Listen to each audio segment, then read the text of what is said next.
चोरों ने लिया सही फैसला। कई वर्ष पहले एक घने जंगल में 4 चोर रहते थे।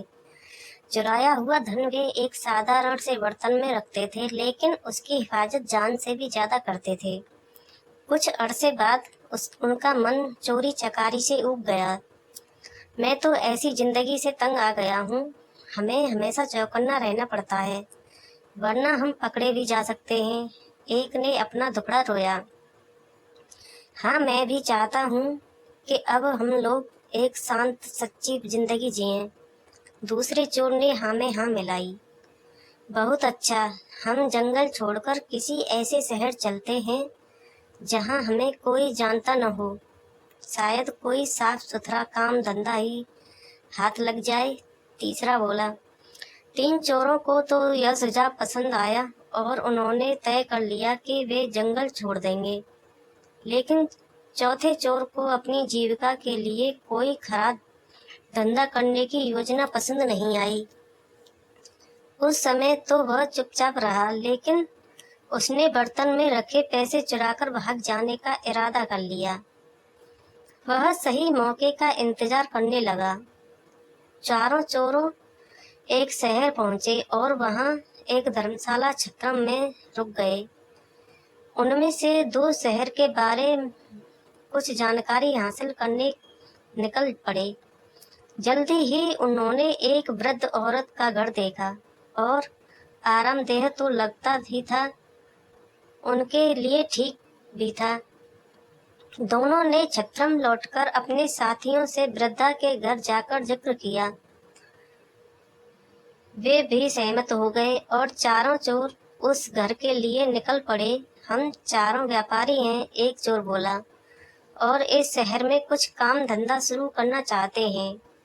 हमें आपका घर पसंद आया और इसके कुछ कमरे किराए पर लेना चाहते हैं। हम जब तक यहाँ रहेंगे आपको अच्छा किराया देते रहेंगे, दूसरा बोला। बुढ़िया बहुत खुश हुई और उसने अपने मेहमानों की खूब खातिरदारी की। आप यहाँ जब तक चाहे रह सकते हैं, वह मुस्कुराई। वह प्रसन्न हुई कि उसे अच्छे किराएदार मिल गए हैं। चारों चोर पता लगा चुके थे कि वह बहुत नेक और सच्ची औरत है, जिसे पराई दौलत का लालच नहीं है। इसलिए उन्होंने अपना पैसों से भरा बर्तन बुढ़िया को संभालने के लिए दे दिया। कृपया इस बर्तन को ध्यान से रखिएगा। एक ही शर्त है, इसे देना तभी जब हम चारों साथ में इसे मांगने आए। ठीक है, बुढ़िया ने बर्तन लेते हुए कहा। वह अपने घर के पिछवाड़े गई और देखने लगी कि कोई देख तो नहीं रहा। जब उसे तसल्ली हो गई तो उसने जमीन खोदकर उसमें बर्तन डाला और उसे वापस मिट्टी से ढक दिया। चारों चोर कुछ काम धंधे की तलाश में शहर चले गए। जल्दी ही वे काफी थक गए और बुढ़िया के घर से कुछ ही दूरी पर खड़े वट वृक्ष के नीचे बैठकर सुस्ताने लगे। तभी एक औरत लस्सी बेचती हुई वहां से निकली। चारों ने थोड़ी थोड़ी लस्सी खरीदने का निश्चय किया।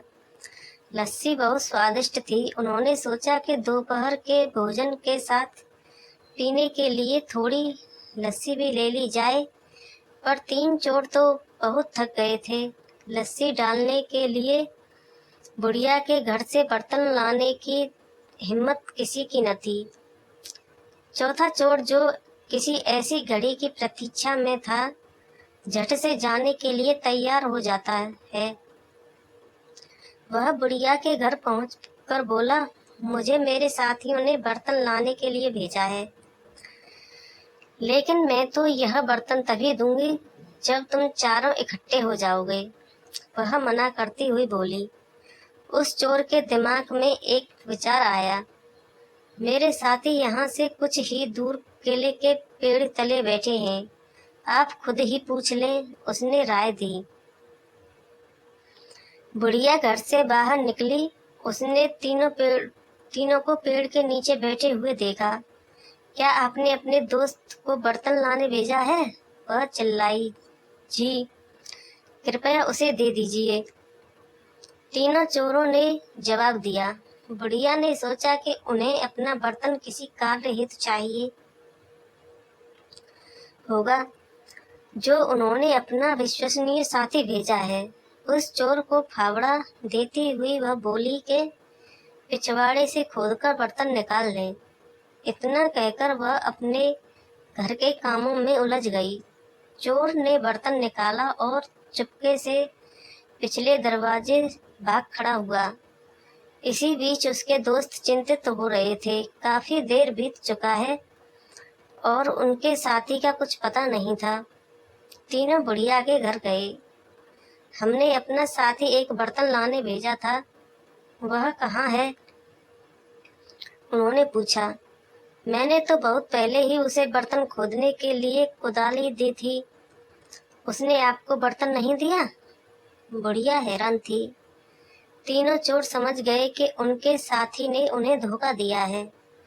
हमने आपको कहा था कि बर्तन तभी देना जब हम चारों आपके पास आए।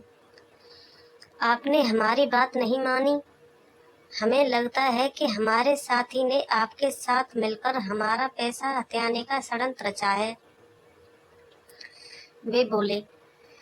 बढ़िया बहुत दुखी हुई। वे तीनों उस शहर के न्यायाधीश के पास ले गए और उसकी शिकायत की।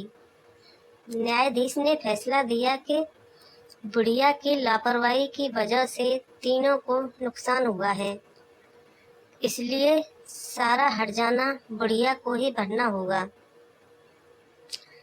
बुढ़िया रोती हुई घर लौट आई। इसी बीच राजा और उसका मंत्री वेश बदलकर अपनी प्रजा की परेशानियां जानने शहर के दौरे पर थे। इस बात का किसी को भी पता नहीं था। बुढ़िया को देखकर वे रुक गए और उसके रोने का कारण पूछने लगे। उसी समय आसपास ही कुछ लड़के खेल रहे थे और उनका अगुआ था रावण। बुढ़िया की दुख भरी कहानी उसने भी सुनी। भगवान करे उन तीनों को तुम्हारे साथ ऐसा सलूक करने की सजा मिले, रावण बोला। यह सुनकर राजा और उसका मंत्री बहुत हैरान हुए। उन्होंने रावण से पूछा कि क्या वह इस मामले का फैसला कर सकता है। रावण ने आत्मविश्वास के साथ सिर हिलाया और कहा कि यह अपना फैसला राजा के दरबार में ही सुनाएगा। अगले दिन महल में दरबार लगा। रावण न्यायाधीश के आसन पर बैठा था। उसने चोरों की कहानी सुनी। तुम्हारी शर्त यह थी न कि बुढ़िया वह बर्तन तुम्हें तभी दे जब तुम चारों उसे लेने आओ। रावण के प्रश्न पर तीनों ने हामी भर ली। बहुत अच्छा, वह शर्त पूरी करने के लिए तैयार है, पर यहाँ तो तुम सिर्फ 3 हो। जाओ अपना चौथा साथी लेकर आओ जिसने शर्त पूरी की जा सके। रावण ने आदेश दिया। शाबाश, क्या फैसला दिया है। राजा ने रावण की पूरी प्रशंसा की। तुम छोटे हो पर हो समझदार। आज से तुम मर्यादा रावण के नाम से जाने जाओगे और हमारे दरबार में ऐसे मुकदमों के फैसले किया करोगे।